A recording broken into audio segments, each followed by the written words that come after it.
ഈ ഫ്രെയിമിലിരിക്കുന്നതാണ് അച്ഛൻ, ഇത് അമ്മമ്മ. അപ്പോൾ അവരുടെ കല്യാണം കഴിഞ്ഞ സമയത്ത് എന്തോ എടുത്ത ഫോട്ടോയാണ്. നല്ല സുന്ദരമായിട്ടുണ്ടല്ലേ, സുന്ദരനും സുന്ദരിയും. എന്താ പറയുക, ഒരുപാട് വർഷം മുമ്പ് ഒരു 20ഉം അമ്മമ്മയ്ക്ക് ഒരു 20ഉം അച്ഛനൊരു 30ഉം ആ ഒരു വയസ്സിലൊക്കെയുള്ള ഫോട്ടോ ആണെന്ന് തോന്നുന്നു. ഇപ്പോൾ കാലം കുറേ കഴിഞ്ഞു. ആ അമ്മമ്മ ദേ ഇതുപോലൊരു വയസ്സായ മുത്തശ്ശിയായിട്ടുണ്ട്. ഇത്തവണ നാട്ടിൽ പോയപ്പോഴത്തേക്കും കുറച്ച് ദിവസം ഞാൻ അമ്മമ്മയുടെ കൂടെ ഉണ്ടായിരുന്നു. അപ്പോൾ കണ്ടൊരു കാഴ്ചയാണ് കേട്ടോ. ആ ദിവസം എനിക്ക് വർക്കുള്ളതുകൊണ്ട് അമ്മമ്മ മോന് ആഹാരം കൊടുക്കുകയാണ്.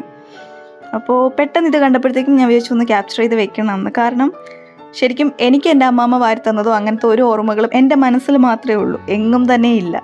കുട്ടിക്കാലത്തെ ഫോട്ടോസ് ഇല്ല, ഒന്നും തന്നെ ഇല്ല. അപ്പം ഞാൻ വിചാരിച്ചു ഇതങ്ങ് ക്യാപ്ചർ ചെയ്ത് വെക്കാമെന്ന് വിചാരിച്ചു. അപ്പോൾ ഈ നല്ല നല്ല കാര്യങ്ങൾ ഇങ്ങനെ കൊടുക്കുന്ന കഥകളൊക്കെ പറഞ്ഞ് എന്ത് രസമാണെന്നറിയാം. അമ്മ ഫുഡ് എടുക്കുന്ന ആഹാരം മൊത്തം അവനോട് ഓരോ കഥകളും കാര്യങ്ങളൊക്കെ പറഞ്ഞ് കൊടുക്കുന്നത് കണ്ടപ്പോഴത്തേക്കും ഒരുപാട് ഇഷ്ടം തോന്നി.